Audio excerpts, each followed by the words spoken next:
Bismillahirrahmanirrahim. Assalamu alaikum, dear students. I'm your science teacher from the Reader School, Hafizabad. Today we are going to discuss the remaining part of unit number 10. The name of our unit is sound waves, and in today's lecture we'll discuss the remaining articles as well as we'll solve the worksheet and short questions. So let's start.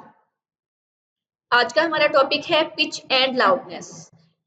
Every day we hear a great variety of sounds. We enjoy some sounds. Some sounds are undesirable. Some sounds produced by radio, television, and musical instruments are pleasant. Sounds produced by machines, traffic on a road, etc. are undesirable. How can we distinguish between the sounds? Pitch and loudness are the characteristics that help us to decide whether a sound is pleasant or not. यहाँ पे उन्होंने कहा है कि pitch और loudness जो कि हमारा आज का टॉपिक है जिनको हम स्टडी करने जा रहे हैं वो एक्चुअली में है क्या. ये आवाज़ की साउंड की कुछ खुसूसियात हैं जिनकी वजह से हम मुख्तलिफ आवाज़ों में फ़र्क कर सकते हैं कि कौन सी आवाज़ हमारे कानों के लिए अच्छी है, खुशगवार है और कौन सी आवाज़ ऐसी है जिसको हम सुनना पसंद नहीं करते. आप मुख्तलिफ आवाज़ें अपनी डेली लाइफ में सुनते हैं. फॉर एग्जांपल रेडियो या टीवी से या किसी भी म्यूज़िकल इंस्ट्रूमेंट से जो म्यूज़िक वगैरह की आवाज़ आती है वो आपको अच्छी लगती है. आप उस आवाज़ को सुनना चाहते हैं, उसको सुनना पसंद करते हैं, लेकिन उसके बरअक्स भी कुछ ऐसी आवाज़ें हैं. फॉर एग्जांपल कोई स्विंग मशीन से या वॉशिंग मशीन से पैदा होने वाली आवाज़ या रोड पे जो ट्रैफिक चल रही है उसकी आवाज़.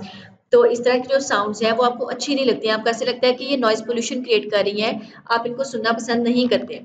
तो वो क्या चीज़ है जिसकी वजह से हमें कुछ आवाज़ें जो हैं वो प्लेजेंट लगती हैं, अच्छी लगती हैं, और कुछ जो हैं वो हमें अनप्लेजेंट लगती हैं. वो कैरेक्टर्स जो प्लेजेंट और अनप्लेजेंट साउंड्स में डिफरेंशिएट करने में इंसान को हेल्प करते हैं वो है साउंड की पिच और उसकी लाउडनेस. अब पिच क्या है हम वो देख लेते हैं. The voice of a girl is more shrill than the voice of a boy. This difference is due to the pitch. A shrill sound is called a high pitch sound, whereas a less shrill sound is called a low pitch sound. Pitch is the shrillness or graveness of a sound.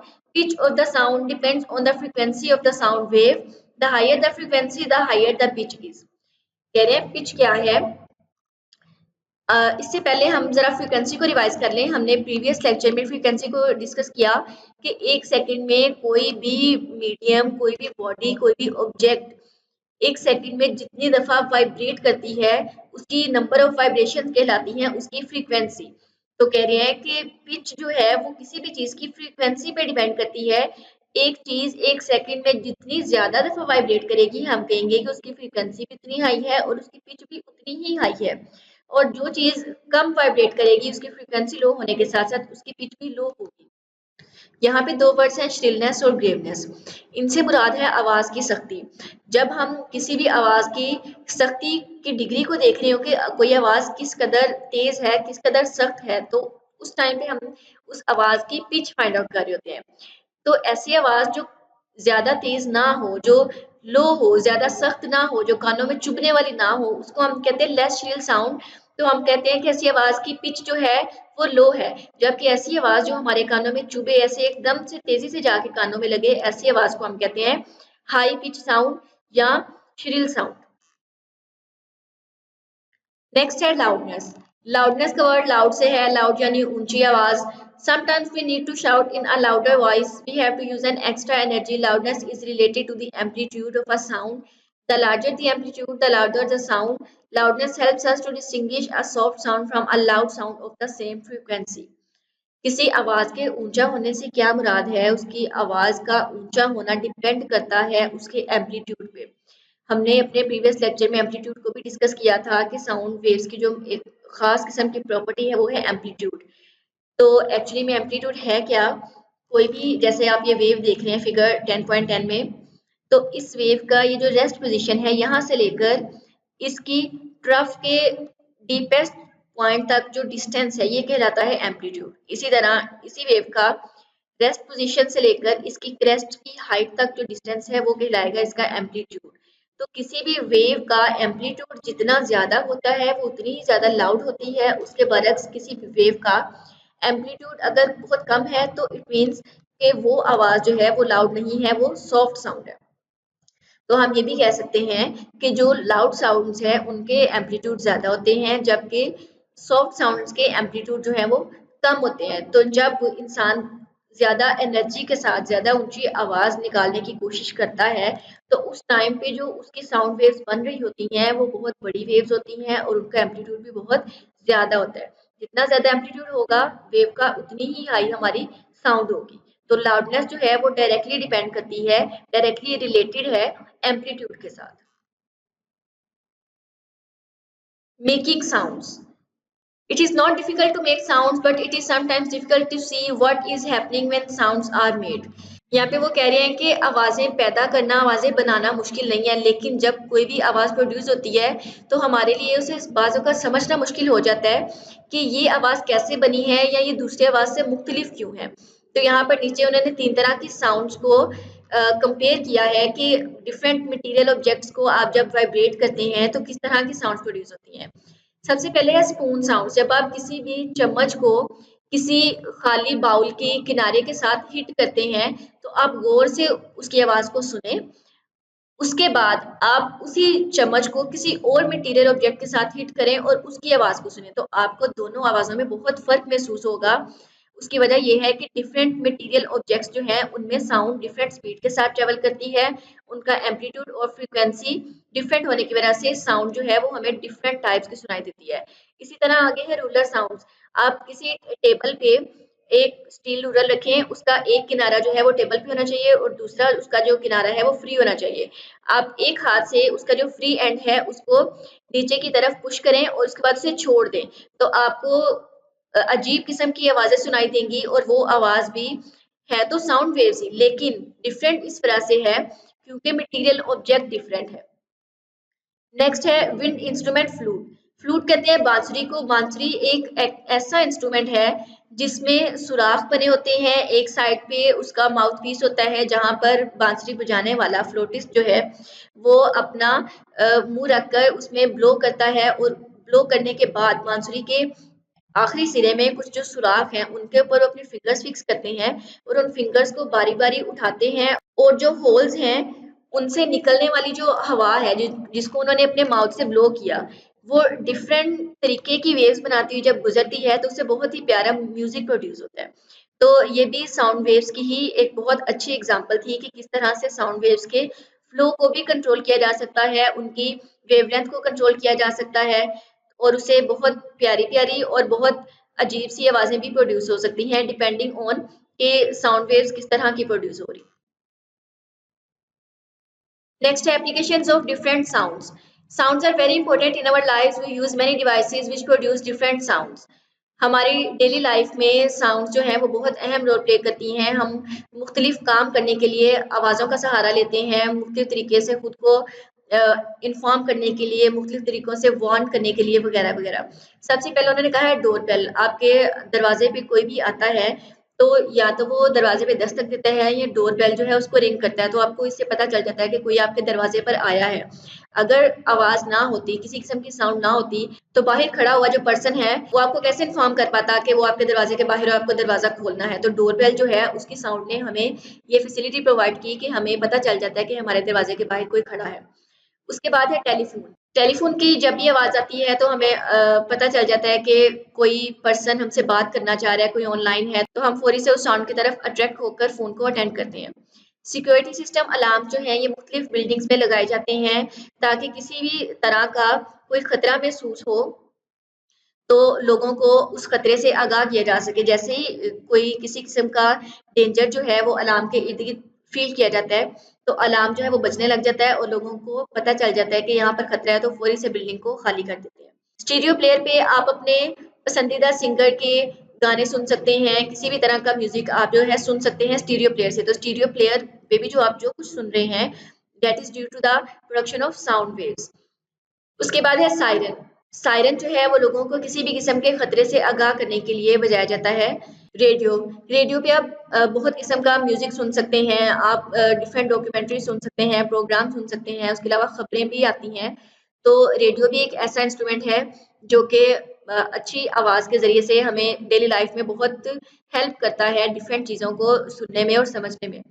Smoke detector, smoke detector क्या करता है कि किसी भी building में, घर में, कहीं पे भी अगर आग लग गई है तो उस आग का जो धुआं स्मोक डिटेक्टर में जैसे ही एंटर होता है तो ये स्मोक डिटेक्टर सारी बिल्डिंग वालों को अवेयर कर देता है कि यहाँ पर आग लगी है और आप लोग सेफ साइड पे जो है मूव कर जाए।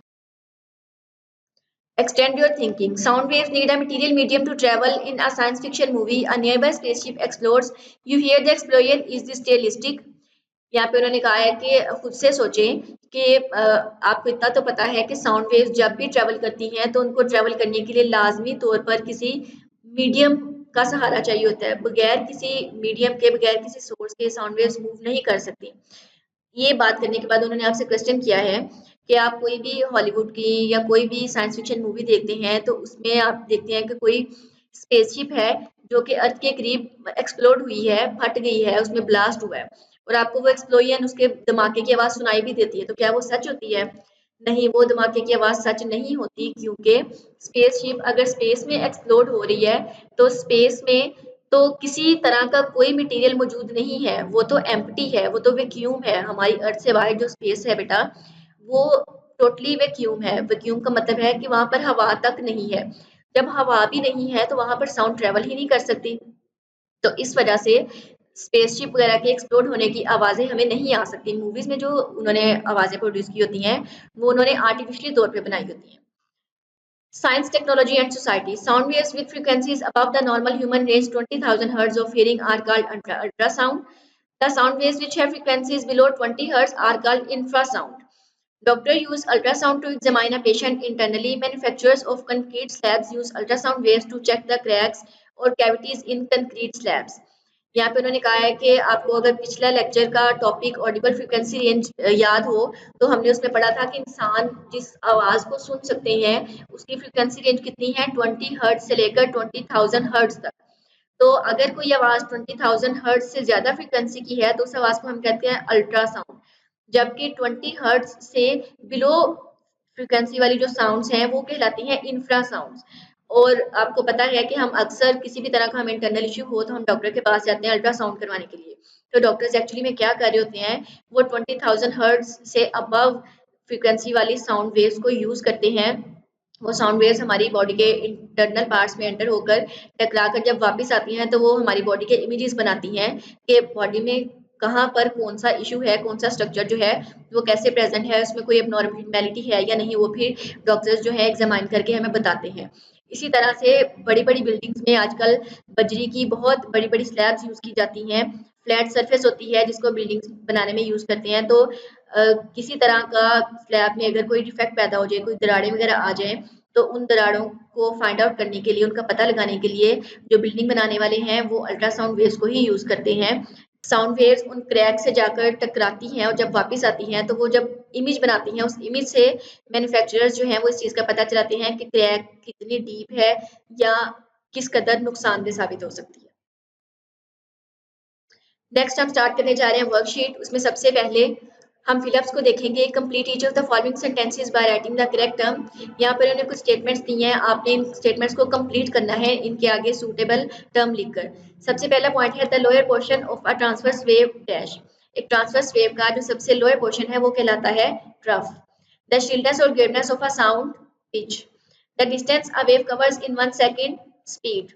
A compression and a rarefaction combine to form longitudinal wave, a material thing through which a wave travels, medium. Encircle the correct answers in the following. यहाँ पे उन्होंने आपको कुछ स्टेटमेंट्स दिए हैं और उनके आंसर्स के तौर पे चार चार ऑप्शंस दिए हैं। उन चार ऑप्शंस में से एक आंसर जो है वो करेक्ट है, आपने उस ऑप्शन को इंसर्कल करना है। पहली स्टेटमेंट है when a wave travels through a medium. जब कोई भी वेव जो है किसी भी मीडियम से गुजरती है तो क्या होता है? तो इसका करेक्ट आंसर है option B, energy is transferred from one place to the other. जब कोई भी वेव ट्रेवल करती है तो क्या होता है कि एक जगह से दूसरी जगह पर एनर्जी मुंतकिल हो जाती है उस वेव के साथ साथ। सेकेंड स्टेटमेंट है the speed of sound in air is. हवा में साउंड किस स्पीड से मूव करती है?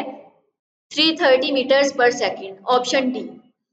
Third statement a sound wave is a dash, option B, longitudinal wave. Fourth statement, objects that vibrate slowly have a pitch that is low, option D.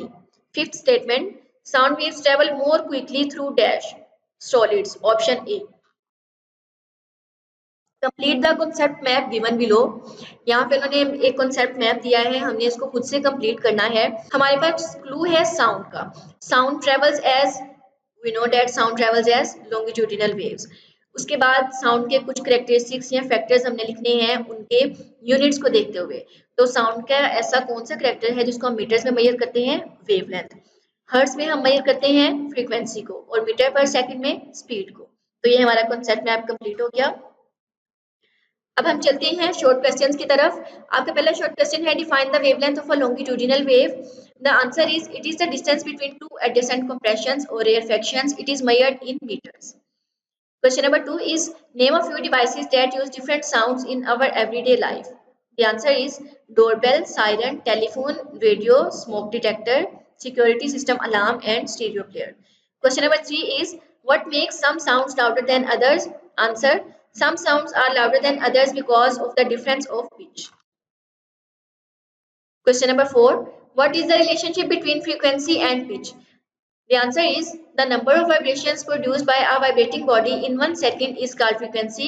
Pitch is the shrillness or graveness of a sound. Pitch of the sound depends on the frequency of the sound wave. The higher the frequency, the higher the pitch is.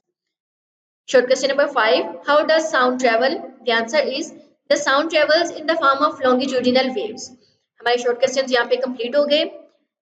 हमारे long questions भी सारे complete हैं सिवाय long question number 3 के, जो कि क्या है, describe loudness and pitch of the sound. आवाज की loudness और pitch को बयान करें। तो इसका जो आंसर है स्टूडेंट्स, वो मैंने आपके लिए मार्क कर दिया है। पिच एंड लाउडनेस वाले टॉपिक में जो भी हाईलाइटेड पोर्शन है वो आपने लॉन्ग क्वेश्चन नंबर 3 के आंसर के तौर पे याद करना है। ठीक है, thank you so much for listening, best of luck, Allah Hafiz.